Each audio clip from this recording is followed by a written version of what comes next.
This is session number 4, Lost in Translation, Appalachian, with Gretchen Moran Laskus. And because I'd like to use that in a novel. And I had 2 family members who died there. So I called my mother, literally not that long ago, and said to her, "Oh, Mom, good news. I found Claude's death certificate. He really did die at Weston from syphilis." And my husband is like, nobody has ever started out, "Good news. Died of syphilis at Weston." He's like, "Y'all here." Whereas my mother's like, "Oh, this is great." So there are just some things that we do. We will laugh. And it's Kat Pleska and I, the first time I met Kat, we just chit-chat. We were standing in the hall right out here, and we were laughing until we cried, and it's because somebody was dead. Yeah. Somebody's dead, so we're going to laugh.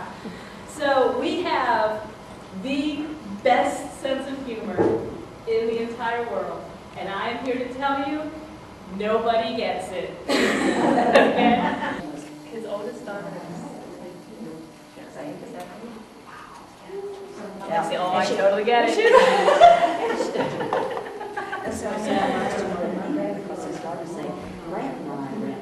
And then I just got all the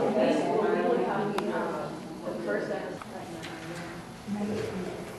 It's probably time to get started. Thank you all so much for coming out to talk about the poetic line. I'm really thinking of this as a conversation and an opportunity to read some poems and to think about how the lines are working. So it's going to be sort of conversation, reading, and then some workshop as well. We'll do some writing as well. My name is Donna Long, and I am a poet and an associate professor of English at Fairmont State University, where I've been for about 11 years now. And I teach creative writing there, and I teach 17th century Brit Lit, and then the requisite composition and things like that. Recently, last year, I was named editor of our literary journal Kestrel, which some of you may be familiar with, and we've had 2 issues out under the new masthead, and they are for sale over in the bookstore.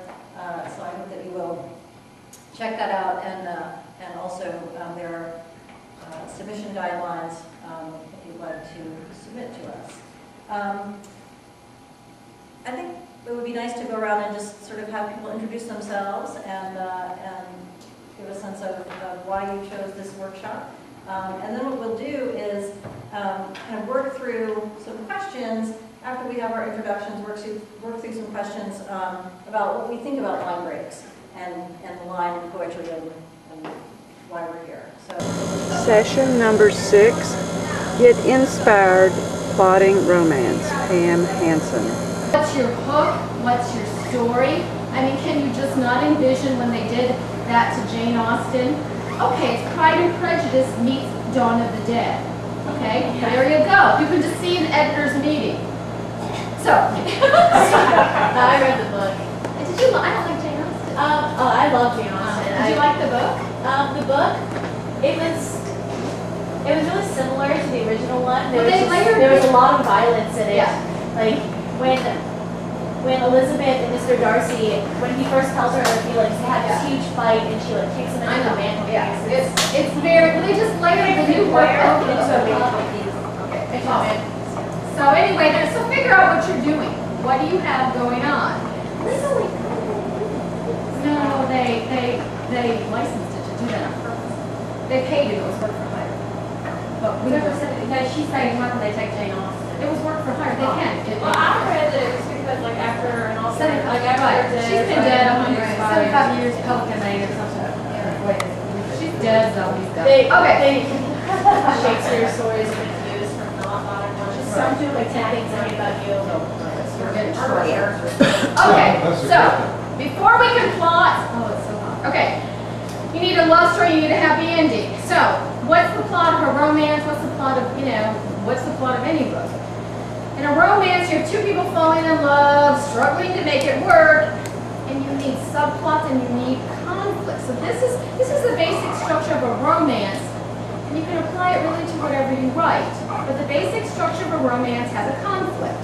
A number one, that's important. That's where I start.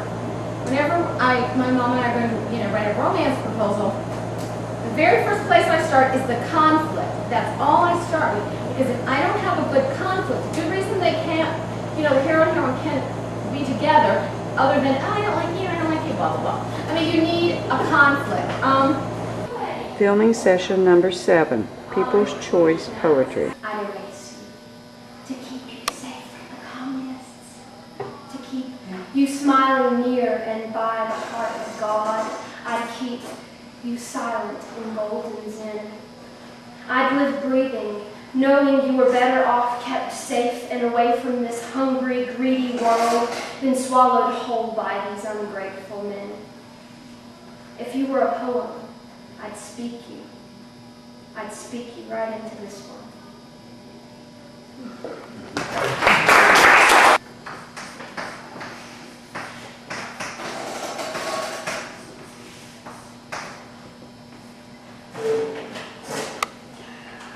Mine trying to tell a story. Okay. Father. I remember how I first saw my father. He was a big man with big hands. He staggered a little.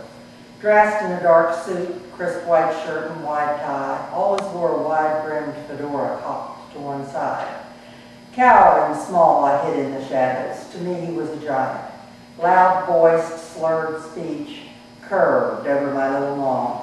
Huddled together, I comfort my baby sister. Shh, don't cry, he'll see us. Soon he'll be gone down the road yet. Post-traumatic stress. I freeze when the violence starts, go deep inside where little girl cries. Remembering, cries, and blows in the night, a woman screaming, a child weeping. I freeze, and a small child inside me cries, silently and forever. Alzheimer's, life upside down. My dad called my house today. I answered and said, hello. Dad said, I'm so lonesome, can't you come and visit me? I said, Dad, it's 1 a.m. It's too late. My dad called my house again. I answered and said, hello. Dad said, I'm so lonesome, can't you come and visit me? I said, Dad, it's 3 a.m. It's too late. My dad called my house once more. I answered and said, hello. Dad said, I don't know where I am. Can't you come and rescue me? I said, Dad, I'll be there as soon as I can. My dad knows who I am. He knows to call me for help. Dad said, I'm so glad to see you. When you're here, I know my name. I said, I love you, Dad. I'll always come. Like a butterfly. When a loved one dies, do not weep, for the empty shell left behind is as the chrysalis to a butterfly. The husk the soul occupies on this earth is but only a cocoon, loaned by God to cradle our spirit, while we serve His purpose on earth. When the soul is freed, it takes wing to a far better world, to an assigned place with God. We've been set for yourselves, who must remain on the earthly plane, left to complete the mystery that is life. Do not mourn for the dear departed one, for now they are free. Dad died May 6th. Are you on the run? No, I was wasn't told on the to. run. I was told to. I wasn't on the You were run. told to. That was by choice then. Yeah.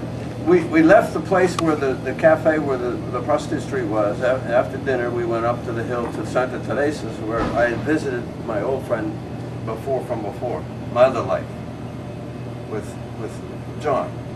Okay, so he would live up there.